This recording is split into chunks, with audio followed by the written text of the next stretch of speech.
नमस्कार। कल राहुल गांधी और मल्लिकार्जुन खड़गे ने जम्मू में भाषण दिया और भाषण ऐसा दिया कि जिससे भाजपा की चिंता बढ़ सकती है, क्योंकि राहुल गांधी और मल्लिकार्जुन के भाषण से ही पता चलता है कि इस बार विपक्ष कितना मजबूत है। कल राहुल गांधी ने प्रधानमंत्री मोदी जी पर टिप्पणी करते हुए कहा कि चुनाव के पहले नरेंद्र मोदी जी सीना तान कर खड़े रहते थे और अब उनके कंधे झुक गए। कांग्रेस के कार्यकर्ताओं ने हिंदुस्तान के प्रधानमंत्री नरेंद्र मोदी जी के माथे पर संविधान लगवा दिया। बीजेपी के लोग जहां भी कुछ गलत करने की कोशिश करते हैं, हम वहां खड़े मिलते हैं। बीजेपी ने लेटरल एंट्री लाने की कोशिश की, वहां भी हम खड़े हो गए। इन्होंने जहां भी कोई बदमाशी की, कांग्रेस के सारे कार्यकर्ता इनके सामने खड़े दिखाई देंगे।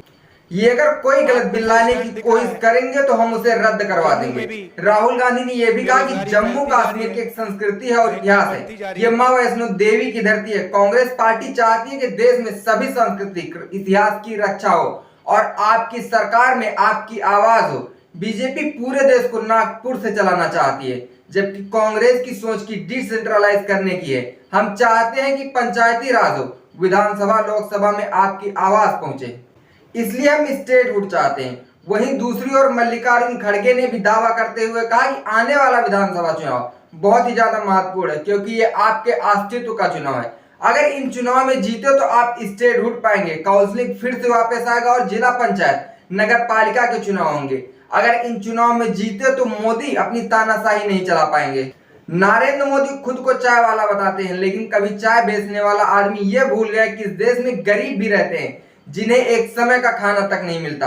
वही कांग्रेस पार्टी ने इस बारे में सोचा और जनता को सिक्योरिटी एक्ट दिया। देश में कई मनरेगा योजना लाई गई और शिक्षा का अधिकार दिया गया। मल्लिकार्जुन खड़गे ने यह भी दावा किया कि आज जम्मू कश्मीर की नुमाइशी किसी भी सदन, विधानसभा, जिला पंचायत, नगर पालिका में नहीं है। ये सब नरेंद्र मोदी जी ने किया है, लेकिन लोकसभा चुनाव में जनता ने इन्हें सबक सिखा दिया है, इसलिए घमंड नहीं करना चाहिए।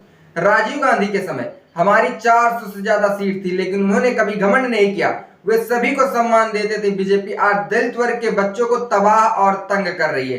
सरकार इन बच्चों की नौकरियां खत्म करने के लिए लेटरल एंट्री लेकर आई है, लेकिन जैसे ही राहुल गांधी और सभी ने मिलकर आवाज उठाई तो सरकार ने लेटरल एंट्री का विज्ञापन वापस ले लिया। लेकिन सबसे बड़ी बात मल्लिकार्जुन खड़गे ने यह बोली कि जम्मू कश्मीर एक राज्य था, लेकिन मोदी सरकार ने उसे यूनियन टेरिटरी बना दिया। ऐसा पहले कभी नहीं हुआ कि किसी प्रांत से राज्य का दर्जा छीनकर उसे यूटी बना दिया गया हो। मोदी सरकार ने यहाँ के लोकतंत्र को तोड़ने का काम किया है, जिसके कारण यहाँ अभी तक चुनाव नहीं हुए।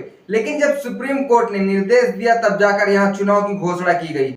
मोदी सरकार लाख कोशिश कर ले, लेकिन लोगों की आवाज को दबा नहीं सकती। जम्मू और कश्मीर के लोगों अधिकारों के लिए हम उनके साथ कंधे से कंधा मिलाकर खड़े मिलेंगे।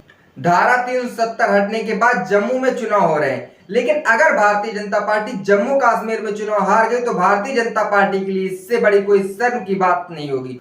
तो क्या धारा 370 हटने की वजह से जम्मू कश्मीर के लोग खुश होकर भारतीय जनता पार्टी को जीता कर भेजेंगे या कांग्रेस को समर्थन देंगे? इस बात का जवाब कमेंट बॉक्स में कमेंट करके जरूर दें। देखते रहिए हालचाल। जय हिंद।